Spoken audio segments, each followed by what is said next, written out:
নমস্কার, welcome to my channel JS coaching. আমি অনেক আজ আমি শুরু করছি ক্লাস 10 এর এবিটিএ টেস্ট পেপারের 564 পেজে যে সেটটা রয়েছে সেই সেটের সমস্ত এমসিকিউ, এসিকিউ এবং ভিএসিকিউ নিয়ে আলোচনা করব। তো শুরু থেকে শেষ পর্যন্ত অবশ্যই ভিডিওটাকে দেখবে এবং তোমার বন্ধুদের মধ্যে ভিডিওটাকে শেয়ার করে দেবে।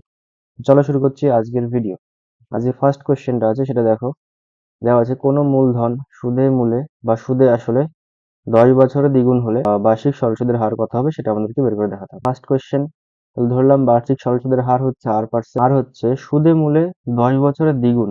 ধরলাম আসল ছিল পি টাকা, এবার দ্বিগুণ হওয়া মানে কি 2p টাকা। এখান থেকে আমরা বলতে পারি সুদ কত হবে, 2p মাইনাস পি টাকা। পি টাকা হবে সুদ। সুদ আই ইজ ইকুয়াল টু আমরা কি জানি, পি আর টি বাই হচ্ছে 100, তাই তো। এখান থেকে আমরা বলতে পারি আই এর জায়গায় পি হবে, পি পি এর মতোই থাকবে। পি আর আর এর মান আমাদের বের করতে হবে, এর মান বলা আছে 10, আর নিচে 100 দিয়ে ভাগ করব, সূত্রের 100। পিপি ধরো কেটে গেল, এই 10 দিয়ে 100 কে কাটলাম, তাহলে নিচে 10 থাকলো। তাহলে এখান থেকে আমরা বলতে পারি আর সমান সমান কত হবে, 10%। তাহলে আর এর মান অবশ্যই 10% হতে হবে। তাহলে অপশন নাম্বার বি হবে এটার অ্যান্সার। তারপরে কোশ্চেন, কোন শর্তে x square plus b x plus c equal to 0 দ্বিঘাত সমীকরণটির একটি বীজ সর্বদা শূন্য হবে। তাহলে যে দ্বিঘাত সমীকরণটা দেওয়া আছে সেটা লিখি x square plus b x plus c is equal to 0। এবার একটা বীজ শূন্য হওয়া মানে কি, এক্স এর মান একটা 0 হবে। তাহলে সব জায়গায় এক্স এর জায়গায় আমরা 0 বসিয়ে লিখি, এ ইন্টু 0 প্লাস বি ইন্টু 0 এরকম থাকবে। দেখো এটাও 0 হয়ে যাবে, এটাও 0 হয়ে যাবে, তাহলে সি ইজ ইকুয়াল টু 0 হয়ে গেল। তার মানে কি, সি এর মান যদি কোনো দ্বিঘাত সমীকরণে সি এর মান যদি 0 হয়, তাহলে বলতে পারবো যে ওই দ্বিঘাত সমীকরণটির একটি বীজ শূন্য হবে। কিন্তু সেক্ষেত্রে এর মান কখনো 0 হবে না এবং বি এর মানও কখনো 0 হতে পারবে না, সি এর মান 0 হতে পারবে। তাহলে অপশন নাম্বার কোনটা হবে, অপশন নাম্বার ডি হবে এটার অ্যান্সার। কারণ A not equal to 0, B not equal to 0 আর সি ইজ ইকুয়াল টু 0। তো ডি না, এটা সি হবে অপশন। অপশনটা ভুল আছে, এই অপশনটা হবে। তারপরে কোশ্চেন 3 বলা আছে ও কেন্দ্রীয় বৃত্তের এপিবি চাপের উপর অবস্থিত। তাহলে একটা ও কেন্দ্রীয় বৃত্ত অঙ্কন করি। ধরলাম এটা হচ্ছে এ, এটা বি, আর এখানে কোথাও একটা পি আছে। তাহলে এপিবি এরকম একটা চাপ অঙ্কন করলাম। অবস্থিত কেন্দ্রস্থ কোণের মান 2x ডিগ্রি। তাহলে ধরলাম এটা একটা কেন্দ্রস্থ কোণ আর এটা একটা বৃত্তস্থ কোণ, এরকম ভাবে আসবে। তাহলে কেন্দ্রস্থ কোণের মান যদি 2x ডিগ্রি হয়, তাহলে বলেছে যে বৃত্তস্থ কোণের মান হবে y ডিগ্রি। তাহলে আমাদেরকে এই দুটো কোণের মধ্যে রিলেশন বের করতে হবে। তাহলে আমরা জানি কেন্দ্রস্থ কোণ সমান সমান কি হয়, বৃত্তস্থ কোণের দ্বিগুণ হয়, তাই তো। তাহলে কেন্দ্রস্থ কোণ মানে 2x, বৃত্তস্থ কোণ কত আছে, বৃত্তস্থ কোণ আছে y, তাহলে y এর দ্বিগুণ হবে, তাহলে 2y ডিগ্রি হবে। তাহলে 2 2 কেটে গেল, তাহলে এখান থেকে আমরা বলতে পারি x ডিগ্রি সমান সমান y ডিগ্রি, তাই তো। তাহলে অপশন নাম্বার বি হবে এটার অ্যান্সার। তারপরে কোশ্চেন কি আছে, একটি আয়তঘনাকার চৌপলের কর্ণের সংখ্যা কতগুলি হয়। একটি আয়তঘনাকার চৌপলের কর্ণের সংখ্যা হয় 4টি। কি করে হয়, একটা আয়তঘন এরকম হয় দেখতে, ধরুন এরকম হলো দেখতে একটা আয়তঘন, নর্মালি এরকম হয়। তাহলে কতগুলো কর্ণ পাবো, দেখো এখান থেকে একটা কর্ণ পাবো, এখান থেকে একটা কর্ণ পাবো, এখান থেকে একটা কর্ণ পাবো, আর একটা এখান থেকে একটা কর্ণ পাবো, মোট 4খানা কর্ণ পাবো। মানে 4টে কোণ থেকে 4টে কর্ণ আমরা পাবো মানুষের। তারপরে কোশ্চেনটা কি আছে, নিচের কোনটি একটি জ্যামিতিক, কোশ্চেনটা কি বলেছে, বলেছে কোনটি একটি জ্যামিতিক কোণ হতে পারে না। 99.5 ডিগ্রি এটা একটা জ্যামিতিক কোণ হতে পারে, এটাও হতে পারে, 0 ডিগ্রিও হতে পারে, কিন্তু জ্যামিতিক কোণ কখনো নেগেটিভ হতে পারে না। জ্যামিতিক কোণ কখনো নেগেটিভ হতে পারে না। তাহলে অপশন নাম্বার সি হবে এটার অ্যান্সার। তারপর 6 দাগের কোশ্চেনটা কি বলেছে, সামেশন অফ, যে আয়ের মান 1 থেকে শুরু হবে 5 অবধি এবং 2 টু দি পাওয়ার আই হবে। তার মানে কি, এটা আমরা বলতে পারবো 2 এর পাওয়ার 1 প্লাস 2 এর পাওয়ার 2 প্লাস 2 এর পাওয়ার 3 প্লাস 2 এর পাওয়ার 4 প্লাস 2 এর পাওয়ার 5, এটার মান কত হবে সেটা আমাদেরকে বের করে দেখাতে হবে। 2 এর পাওয়ার 1 করলে 2, এটা 4, এটা 8, এটা 16, এটা 32, এটা যোগ করি দেখো কত হয়। তাহলে 6 আর 14, 14 আর 16 30, 30 আর হচ্ছে 32, কত হবে 62। এটার মান কত হবে 62। অপশন নাম্বার এ হবে এটার অ্যান্সার। তারপরে শূন্যস্থানে কি আছে, এক্স টাকার বার্ষিক x% সুদের হারে 1 বছরের সরল সুদ ও চক্রবৃদ্ধি সুদ কত হবে। টি সমান সমান এক্স টাকা বলে দিয়েছে, আর সমান সমান হচ্ছে x% বলে দিয়েছে, আর সময় বলে দিয়েছে হচ্ছে 1 বছর।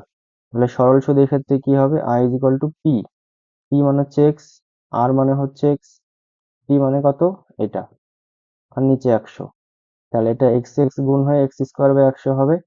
আর হচ্ছে সমূল চক্রবৃদ্ধি এ সমান সমান কি হয়, পি ইন্টু পি মিনস এখানে কত আছে এক্স, অন প্লাস আর, আর এর জায়গায় কত বসাবো, এক্সই বসাবো কারণ এক্সই বলা আছে, বাই 100 টু দি পাওয়ার কত হবে এন, এন এর জায়গায় কত বসাবো 1।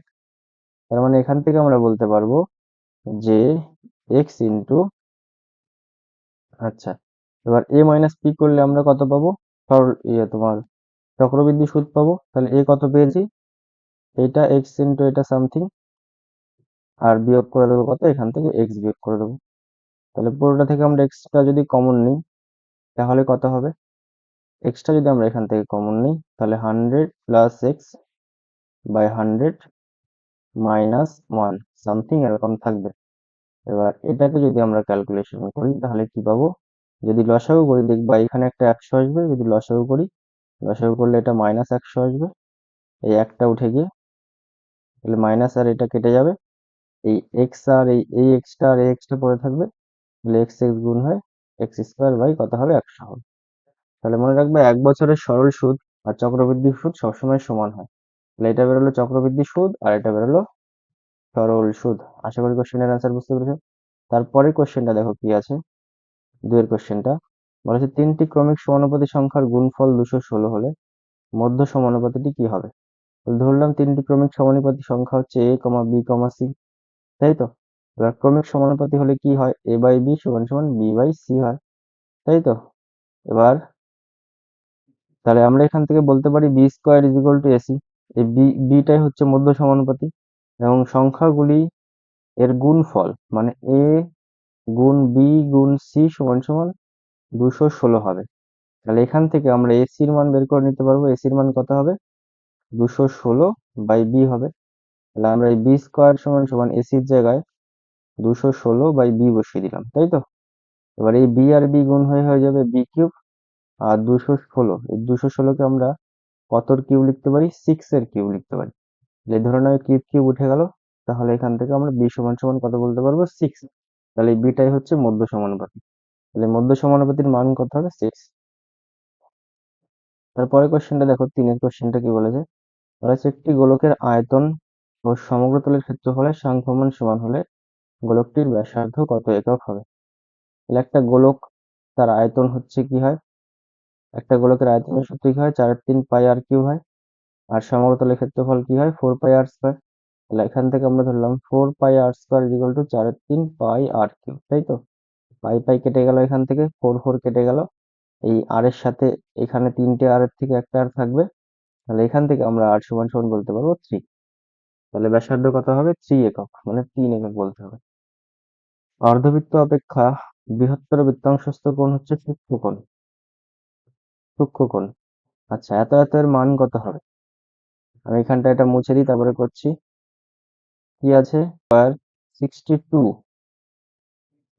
62.5, এটাকে লিখতে পারি আমরা 62 গুণ 2 করলে 4 6 মানে 124 আর 1 25, মানে 125 ডিগ্রি বাই 2 মাইনাস, আর এটাও তাই, cot square 125 degree by 2, cosec square theta minus cot square থিটার মান সবসময় 1 হয়, থিটার মান এখানে কিন্তু সেম আছে, তাই এটার মান কত হবে, এটার মান 1 হবে। তাহলে এত এত সংখ্যাগুলির গড় এক্স বার হলে, মানে x1 plus x2 plus x3 dot dot dot x of N, এদের গড় যদি এক্স বার হয় তাহলে 5x1 5x2 dot dot dot 5 of xn এর গড় কত হবে, এর গড় সিম্পলি 5 অফ x বার হয়ে যাবে, মানে এক্স বারের সঙ্গে একটা 5 জাস্ট গুণ হয়ে যাবে। মানে বলতে পারো এরকম যদি থাকতো a of x1 a of x2 dot dot dot a of xn, তাহলে আমরা বলতে পারতাম a of x বার হবে এটার গড়, এর জায়গায় কত আছে এখানে 5 আছে, সেটা বসিয়ে দিলাম নর্মালি। পরের কোশ্চেনে দেখি কি আছে, বলা আছে একটি অংশীদারি কারবারে প্রথম 8 মাসে প্রত্যেক মাসে প্রত্যেক মাসে রাম 2000 টাকা করে দেয়, কিন্তু বাকি 4 মাস কোনো অর্থ দেয়নি। তার মানে 1 বছরের মধ্যে 8 মাস টাকা দিয়েছে, হাজার টাকা করে 2000 টাকা করে প্রতি মাসে। আবার রহিম 8 মাসে কোনো অর্থ না দিয়ে পরের 4 মাসে প্রত্যেক মাসে 4,000 টাকা করে দেয়। তাহলে এদিকে রামের টাকা কত টাকা হবে এক মাস হিসেবে মূলধন? 2,000 টাকা করে দিয়েছে প্রত্যেক মাসে। প্রতি মাসে কত দিয়েছে? 2,000 টাকা করে। কত টাকা করে কত মাস দিয়েছে? 8 মাস অবধি। তাহলে এটা হচ্ছে রামের টাকার মোট এক মাস হিসেবে মূলধন বের করছি। একই সাথে আমরা রহিমের টাকার এক মাস হিসেবে মূলধন বের করব। তাহলে রহিম হচ্ছে পরবর্তী 4 মাস টাকা দেয়। তার মানে 12 মাসের মধ্যে 4 মাস টাকা দিয়েছিল। কত টাকা করে দিয়েছিল? 4,000 টাকা করে দিয়েছিল। তাহলে দুজনের মূলধনের অনুপাত বের করি, দেখা যাক কি আসে। 8 দুগুনি, ধরো 3টে শূন্য কেটে দিলাম, 3টে শূন্য কেটে দিলাম, 8 দুগুনি 16, একটু 4 4ই 16। এটাকেও যদি আমরা কেটে দিই তাহলে 1:1 পাবো। মানে তাদের দুজনের মূলধন কিন্তু এখানে সমান হয়ে যাচ্ছে, মূলধনের অনুপাত সমান হয়ে যাচ্ছে বছর শেষে গিয়ে। সেক্ষেত্রে রাম রহিমের থেকে বেশি লাভ পাবে না, রাম রহিমের থেকে বেশি লাভ পাবে না। দুজনেই সমান পরিমাণ লাভ পাবে, কারণ মূলধনের অনুপাত এখানে সমান আছে তাই। তারপরে √12 আর √27 দুটি সদৃশ করণে। √12কে আমরা কি লিখতে পারি? √12কে লিখতে পারি 4 গুণ 3। তার মানে হচ্ছে 4টা রুটের বাইরে বেরিয়ে আসলে 2√3 হবে। আর √27কে আমরা কি লিখতে পারি? √3 গুণ 3 গুণ 3। তার মানে আমরা বলতে পারি 3√3। দেখো এখানে রুটের মধ্যে দুটোরই সংখ্যা সমান আছে, √3 আছে। এই দুটোই রুটের মধ্যে দুটো সংখ্যা সমান থাকার জন্য এটাকে আমরা সদৃশকরণই বলতে পারবো। যদি রুটের মধ্যে সংখ্যা দুটি সমান না থাকতো তাহলে এই দুটোকে আমরা সদৃশকরণই বলতে পারতাম না, তাহলে এটি সত্য হবে। তারপর কোশ্চেন, একটি লম্ববৃত্তাকার শঙ্কুর উচ্চতা, ব্যাসার্ধ, তির্যক উচ্চতা সর্বদা একটি সমকোণী ত্রিভুজের বাহুত্রয় হয়। একটি লম্ববৃত্তাকার শঙ্কু, লম্ববৃত্তাকার শঙ্কুটা এরকম হয়, তাই তো? এর যে উচ্চতা, এটার যে যেটা তোমাকে যেটা বলা হচ্ছে এই তির্যক উচ্চতা হচ্ছে এটা, আর এটা হচ্ছে ব্যাসার্ধ। এরা সবসময় একে অপরের সাথে 90 ডিগ্রি, মানে এইখানে এই যে কোণটা তৈরি হয়, এই কোণটা 90 ডিগ্রি হয়। তার থেকে আমরা বলতে পারি যে এটা একটা সবসময় একটা সমকোণী ত্রিভুজকে নির্দেশ করে। তাহলে এটা সত্য হয়। তারপর question 4, sin square 21 plus sin square 69 degree এর মান 1। আচ্ছা দেখি, তাহলে sin স্কোয়ার 21 ডিগ্রি থাকলো, আর sin স্কোয়ার 69কে আমরা কি লিখতে পারি? sin স্কোয়ার 69কে লিখতে পারি আমরা sin square 90 degree minus 21 degree, তাই তো? sin স্কোয়ার 21 ডিগ্রি থাকলো। এবার sin 90 মাইনাস থিটা মানে হচ্ছে cos থিটা, তার মানে cos square 21, sin square theta plus cos square থিটার মান কত হয়? 1। এটাই বলা আছে যেটার মান 1, তাহলে এটা কি হবে? সত্য হবে। তারপর কোশ্চেন, দুটি সদৃশ ত্রিভুজ সর্বদা সর্বসম না, সর্বদা সর্বসম নাও হতে পারে, কিন্তু সর্বসম হলে সর্বদা সদৃশ হবে। তারপরে 6 দাগের কোশ্চেন, 9, 15, 13, 18, 7 এর মধ্যমা 13 হবে। কি করে বুঝবো? দেখো 9, 15, 13, 18, 7। আচ্ছা, এবার মধ্যমা বের করতে হলে আমাদেরকে সবসময় কি করতে হয়? এটাকে মানের ঊর্ধ্বক্রমে সাজাতে হয়। সব থেকে ছোট কে আছে? 7। তারপরে কত আছে? 9। তারপরে কত আছে? 15, 15 না সরি 13। তারপরে আছে 15, তারপরে কত আছে? তারপরে আছে 18। তাহলে এদের মধ্যমা মানে মাঝের সংখ্যাটা কত হচ্ছে? 13। তাহলে এদের মধ্যমা 13, তাহলে এটা কি হবে? এটা সত্য হবে। আশা করি প্রত্যেকটা কোশ্চেনের অ্যান্সার তোমরা সবাই বুঝতে পেরেছো। শুরু থেকে শেষ পর্যন্ত আমার ভিডিওটি দেখার জন্য সবাইকে অনেক অনেক ধন্যবাদ।